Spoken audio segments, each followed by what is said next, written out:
MouseandJoypad.com bring you another original. It's fucking great.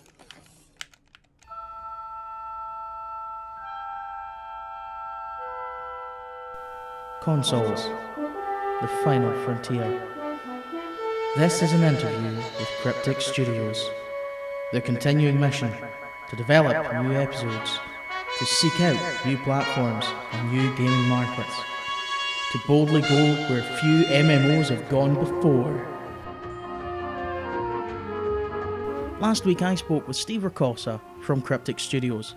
We were talking about Star Trek Online, the MMO title set in the Star Trek universe. Star Trek Online is coming to consoles later this year, and Cryptic Studios are working on an expansion, Agents of Yesterday. And this is what Steve had to say about the game. So Star Trek Online is a free-to-play MMO that takes place in the Star Trek universe, of course, and it takes place in the year 2409, starts in 2409 to 2410. You could play as a Federation captain, a Klingon captain, and as a Romulan captain. And then coming up, of course, our new expansion, you can play as original series era captain. Variety of gameplay, variety of ships, ground and space. Very, very exciting. A lot of fun. Star Trek Online's been running for a good few years now on PC. It'll be 7 years coming up this January, so that's definitely exciting for us. Console gamers are a fickle bunch, and generally speaking, MMOs don't have a large success rate on Xbox One and PS4. So why have you chosen to launch Star Trek Online on consoles now? Seeing how players responded to MMO-style gameplay and cryptic games through Neverwinter really made us want to bring Star Trek Online's unique style of space combat to the console space. Have there been any challenges that you faced bringing Star Trek Online from a PC onto the consoles? Many challenges. First and foremost, when we even thought about doing it, we're like, okay, let's try and do Star Trek Online on console. Everyone thought, yeah, you're kind of crazy because you've got a game that requires almost an entire keyboard that you have to get condensed down to a 12-button controller.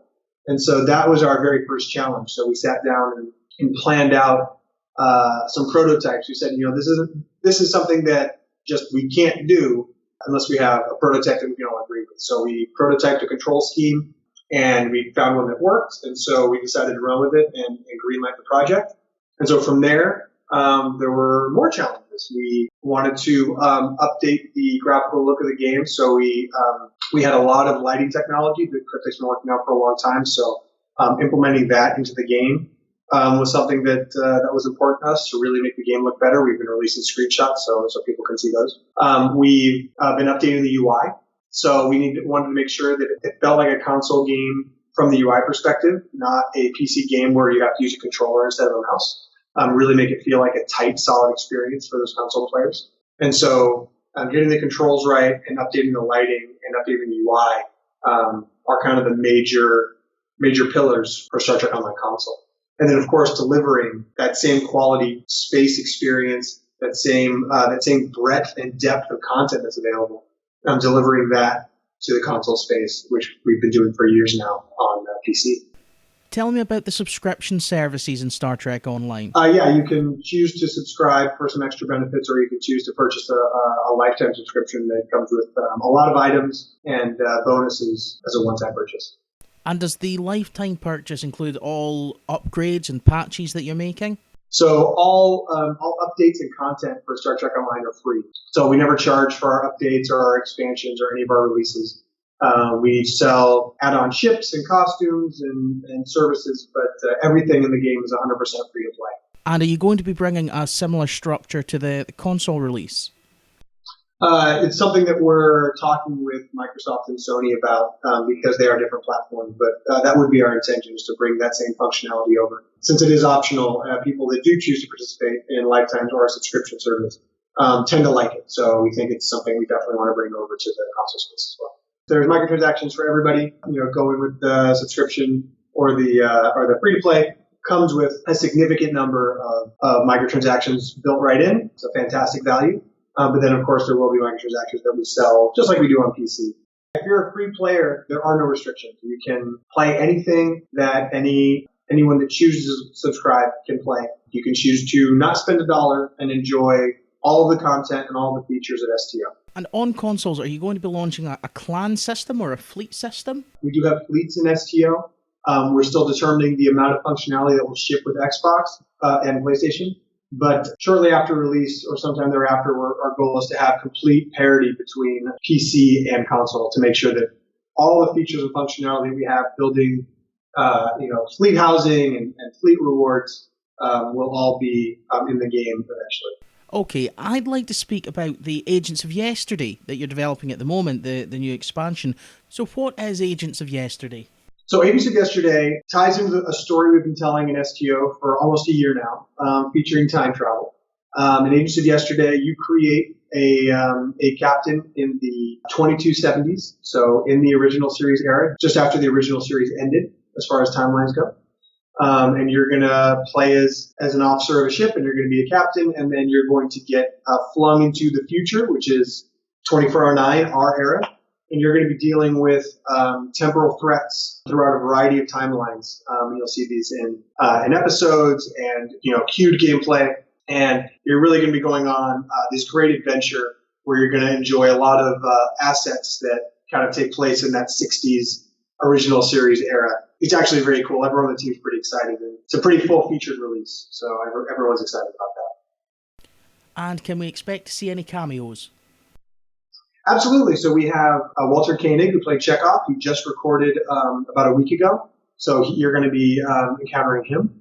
We have Chris Doohan, who's going to be playing Scotty. He's the son of the original Scotty from the original series. We have Chase Masterson back playing Mirror Lita, one of the villains in Star Trek Online.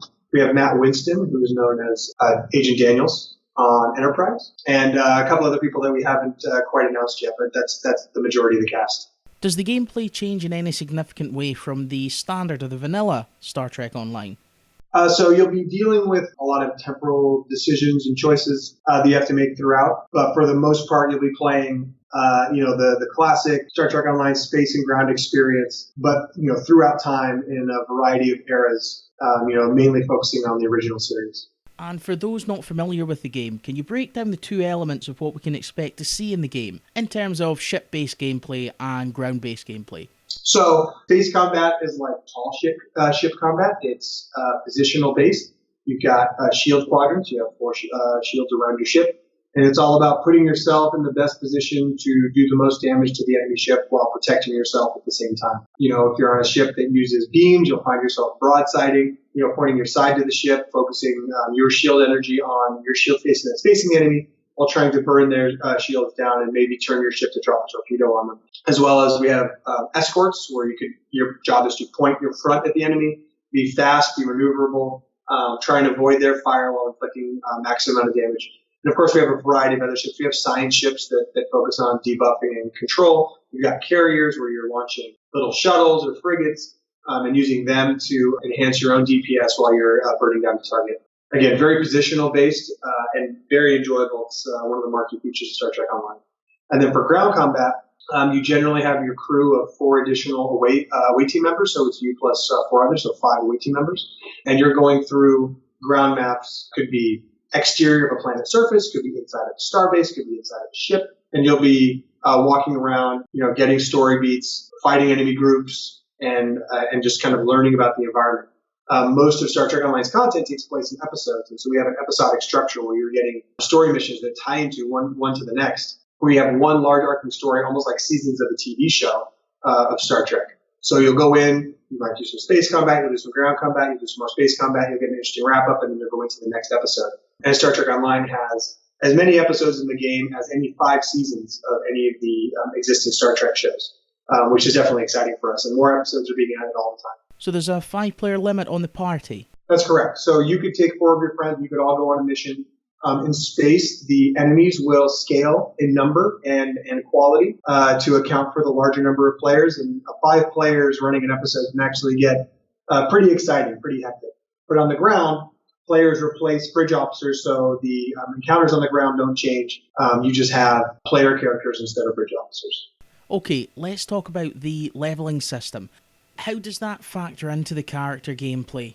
Player characters level 1 to 60. And so you have, from levels 1 to 50, you have a standard skill tree system where every time you gain a level, you gain a point. You can spend a point in your skill tree and earn different passive or active abilities based on what you spend your points in. And then once you get level 50, you enter our end game. We call it the specialization system, where every time you earn a level over those 10 levels, you gain another point, and there's a different skill tree.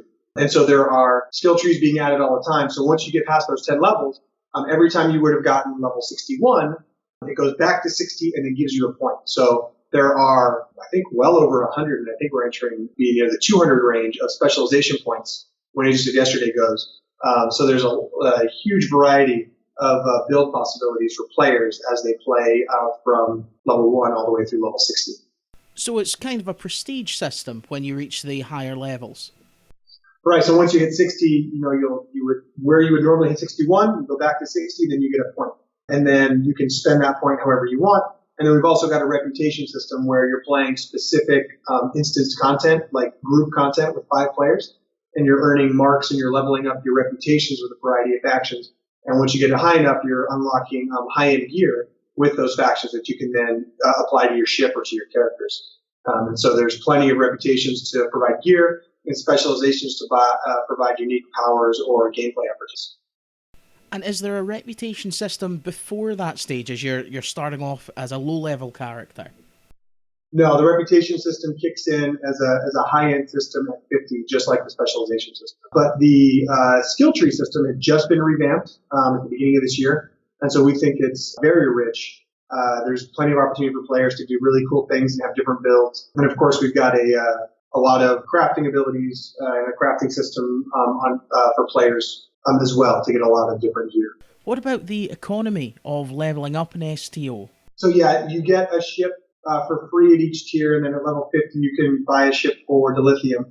And then you can use dilithium to buy gear and items in the reputation. There's also energy credits, but dilithium is the currency for higher end gear and upgrades. Dilithium is earned all over the place now. Previously it was only on specific things, but now you're earning it a lot through queued gameplay, through those missions you're playing for reputations, you're also earning dilithium. But then there are specific, dilithium dailies and specific missions that can provide dilithium to the community. So there's a variety of ways for players to earn dilithium now. Well, that sounds like it's taken a lot of the grinding out of the everyday gameplay. Yeah, that's our goal, is to provide a way for players to play and be effective, and also provide a way for them to gather that dilithium and spend it on some quality gear. If you don't want to spend money on the cash shop and you don't want to buy, microtransaction ships or items, you can earn dilithium and then convert it and basically sell your dilithium to other players for Zen. So that way you can then buy items out of the microtransaction store without having to spend any money. Is the exchange rate set by the community, or is that something that's done on an individual barter system? So there's an exchange rate that is set by the community. So they determine what the value is, and it fluctuates up and down, whether it's more dilithium or less per Zen. But that is 100% determined by the community, what the exchange rate is on the exchange. How is the community within Star Trek Online? Is there a lot of hostility between experienced players and the proverbial noob? No, it's actually a pretty solid community. Players tend to work together. Once you've made it to level 60, and you've got at least one reputation under your belt, you're in pretty good shape at that point. The high-end players, they've played a long time. They've got a lot of gear. But you can definitely be competitive in a reasonable amount of time and become a hardcore player that's really dedicated, not too much further after that. So yeah, the community's solid, and people are always happy to help each other, improve their builds or kind of give them tips on the best things to do and play for their type of game style. So it's a thriving and really nice community. Is there a PvP element within the individual factions, federation on federation type thing? Yeah, 2 Federation ships can fight each other. You queue up for PvP. It just puts you onto specific teams, and your team can have any number of ships on them from any number of factions.